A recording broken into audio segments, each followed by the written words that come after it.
എൻ്റെ പ്രിയപ്പെട്ടവരെ, ആധ്യാത്മിക ജീവിതം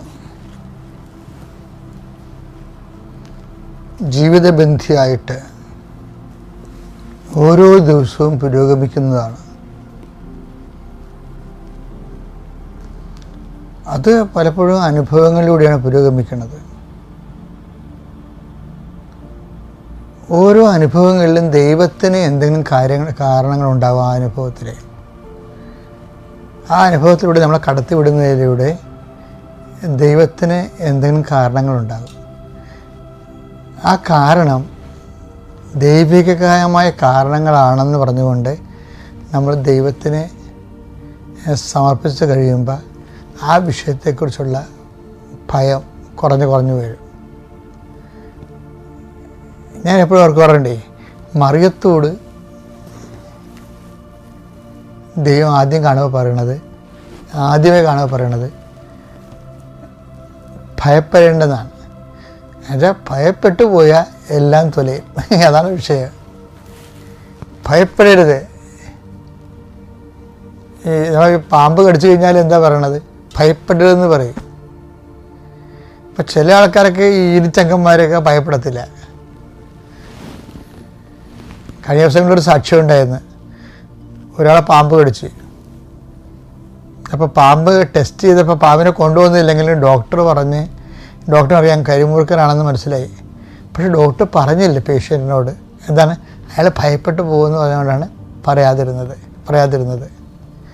ഇതുപോലെ തന്നെ ഭയപ്പെട്ടാൽ എല്ലാം നശകൂടാലിയാകും. ഉടനെ ബ്ലഡ് സർക്കുലേഷൻ കൂടും, രക്തം വ്യാപിക്കും. അതുകൊണ്ട് മറിയത്തിനോടും ആദ്യമേ പറഞ്ഞത് ഭയപ്പെടരുത്. വരാൻ പോകുന്ന സംഭവങ്ങളൊക്കെ കുറച്ച് താങ്ങാൻ പറ്റാത്തതാണ്.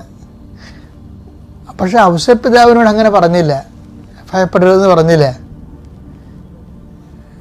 അതുകൊണ്ട് ഔസേപ്പിതാവ് എന്ത് ചെയ്ത്?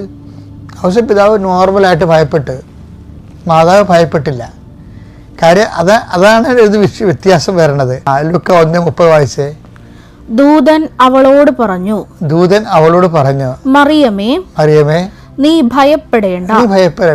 ദൈവസന്നിധിയിൽ നീ കൃപ കണ്ടെത്തിയിരിക്കുന്നു. പക്ഷേ ഇത് വിഷയം എന്ന് വെച്ചാൽ, മറിയമേ നീ ഭയപ്പെടേണ്ട എന്ന് വെച്ച് കഴിഞ്ഞാൽ ദൈവമാണ് അവളോട് ഭയപ്പെടേണ്ടെന്ന് പറഞ്ഞിരിക്കുന്ന കാര്യം. ഭയം വരുത്തണ വിഷയങ്ങളാണ് ഇനി സംഭവിക്കാൻ പോണ മുഴുവനും. ഇപ്പോൾ ആ ഡോക്ടർ പറഞ്ഞില്ലേ, കരിമുറുക്കനം കടിച്ചതെന്ന് ബ്ലഡ് ടെസ്റ്റ് ചെയ്ത് മനസ്സിലായി. പക്ഷേ പേഷ്യൻറ്റിനോട് പറഞ്ഞില്ല. എന്നാൽ അയാൾ പേടിക്കും, ബ്ലഡ് സർക്കുലേഷൻ കൂടും. പക്ഷേ അതിനേക്കാൾ ക്വാളിറ്റി കുറഞ്ഞൊരു കാര്യം, ഭയപ്പെട്ടാലും വലിയ കുഴപ്പമില്ലാത്ത ഔസേപ്പിതാവ് കടന്നുപോയ വിഷയങ്ങളൊക്കെ ഭയപ്പെട്ടാലും വലിയ കുഴപ്പമൊന്നുമില്ലാത്ത വിഷയങ്ങളാണ്. എന്താ കാര്യം? അതുകൊണ്ട് ഔസേപ്പിതാവിനോട് ദൈവം ഭയപ്പെടേണ്ടത് 4 പ്രാവശ്യം, മറിയത്തിന് 1 പ്രാവശ്യം മംഗളവാർത്തയിൽ പ്രത്യക്ഷപ്പെട്ടുള്ളൂ. അതിലാദ്യം പറഞ്ഞ് ഭയപ്പെടേണ്ടതാണ്. ഔസേപ്പിതാവിന് 4 പ്രാവശ്യം പ്രത്യക്ഷപ്പെട്ട്, പക്ഷെ ഒരിക്കലും ഭയപ്പെടേണ്ടെന്ന് പറഞ്ഞില്ല. അത് കാരണം എന്ത് ചെയ്ത്? ഔസേപ്പിതാവ് ഭയപ്പെട്ട്. മത്തായി 2:22 വായിച്ചേ. മകൻ അർക്കലാവോസാണ്. ഹെറോദസിന്റെ മകൻ അർക്കലാവോസാണ് പിതാവായ ഹെറോദേസിന്റെ സ്ഥാനത്ത് യൂദയായിൽ ഭരിക്കുന്നതെന്ന് കേട്ടപ്പോൾ അവിടേക്ക് പോകാൻ ജോസഫിന് ഭയമായി. സ്വപ്നത്തിൽ ലഭിച്ച മുന്നറിയിപ്പ് അനുസരിച്ച് ജോസഫിന് ഭയമായി എന്നുള്ളതാണ് അതിനകത്ത് പ്രധാനപ്പെട്ട വിഷയം.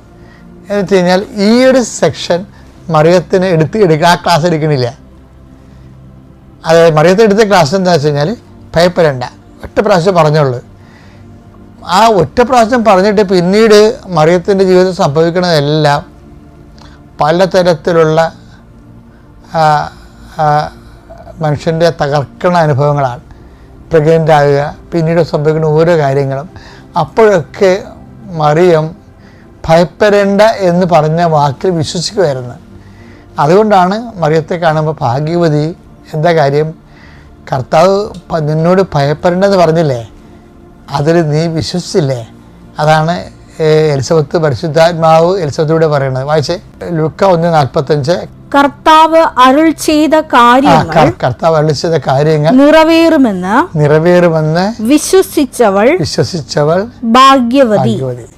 ഇതേ വിഷയം എന്ന് പറഞ്ഞു കഴിഞ്ഞാൽ ഈ മറിയത്തോട് ഒറ്റ പ്രാവശ്യമേ പറഞ്ഞുള്ളൂ ഭയപ്പെടേണ്ടെന്ന്.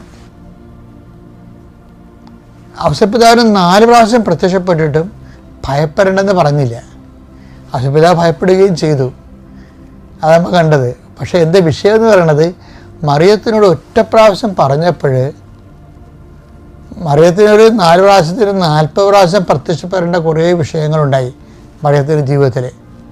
ഒരു 40 പ്രാവശ്യം പ്രത്യക്ഷപ്പെട്ടാലും ക്ലാരിഫിക്കേഷൻ ഉണ്ടാകാത്ത അനുഭവത്തിലൂടെ മറിയം കടന്നു പോകുന്നത്. മറിയം ആരാണെന്നൊക്കെ നമുക്ക് ഇപ്പോഴും പിടിയിട്ടില്ല, സത്യമായിട്ട് പിടിയിട്ടില്ല. ഒരു 40 പ്രാവശ്യം പ്രത്യക്ഷപ്പെടേണ്ട ഇടത്ത് ഒറ്റ പ്രാവശ്യം പ്രത്യക്ഷപ്പെട്ടിട്ട് ഒരു കാര്യം പറഞ്ഞു. എന്താണ്? Fear not. എന്നുവെച്ചാൽ ഒരു വ്യക്തിയുടെ ആധ്യാത്മികത എന്ന് പറയുന്നത് ദൈവത്തിൻ്റെ വചനത്തിൽ വിശ്വസിച്ചിട്ട് അത് സ്വന്തം ജീവിതത്തിൽ ആക്ടിവേറ്റ് ചെയ്യുമ്പോൾ എപ്പോഴാണ് ഭയം കുറഞ്ഞ് ഭയം ഇല്ലാണ്ടാകണത്. ഞാൻ ഒത്തിരി പേരെ ഈ കൗൺസിലിലൂടെ ജീവിതത്തെ കണ്ടുമുട്ടിയിട്ടുണ്ട്. ജീവിതത്തിൽ പ്രശ്നമുണ്ട്, പക്ഷേ അവരത് ഏശുന്നില്ല. എന്താ കാര്യം? അവർ ദൈവം കൂടെ ഉണ്ടെന്നുള്ളൊരു ബോധ്യത്തിൽ ദൈവത്തിന് ആ വിഷയത്തിൽ പരിഹാരമുണ്ട്. കർത്താവ് സമയമാകുമ്പോൾ കർത്താവ് പരിഹരിച്ചുകൊള്ളും. അങ്ങനെ ഒരു വിശ്വാസത്തിലേക്ക് വരാനാണ് നമ്മൾ ഉടമ്പടി ജീവിതത്തിൽ നമ്മളിലൂടെ നമ്മൾ പുരോഗമിക്കുന്നത്. അല്ല ഒന്ന് പുതുക്കി ഒരു കാര്യം നടന്ന് സാക്ഷ്യം പറയാം, അങ്ങനെയുള്ള പരിപാടിയൊന്നുമില്ല. മറിച്ച് ഇതൊരു യാത്രയിൽ നമ്മൾ ഭയരഹിതമായി 0 ഫിയറിലേക്കാണ് നമ്മൾ പോകുന്നത്. മറിയം കുരിശിൻ്റെ ചുവട്ടിൽ നിൽക്കുമ്പോൾ 0 ഫിയറാണ്. എന്താണ്? അവൻ്റെ രാജ്യത്തിന് അവസാനം ഉണ്ടാവുകയില്ലെന്നുള്ള വാക്കിൽ അവൾ വിശ്വസിച്ചാണ് നിൽക്കുന്നത്. അല്ല അവർ കിടന്ന് കുരിശിന് ചുവട്ടൊരു അമ്മയല്ലേ, ഒരു കുറേ ഇറച്ചിയായിട്ടല്ലേ ഈശോ മോളിൽ തൂങ്ങണത്. ആരായാലും വീണ് പോകേണ്ടതില്ല, വീഴത്തില്ല. ഫിയർ നോട്ടെന്ന് അവളോട് പറഞ്ഞിട്ടുണ്ട്. ആദ്യമേ ഭയപ്പെടേണ്ട എന്ന് പറഞ്ഞിട്ടുണ്ട്.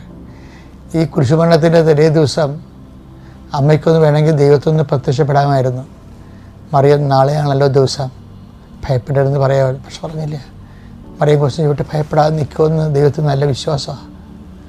മറിയത്തെ കണ്ടു പഠിക്കണേ, ജീവിക്കണമെങ്കിൽ മറിയത്തെ കണ്ടു പഠിക്കണം. അതാണ് ഞാൻ പഠിച്ചത്. Praise the Lord.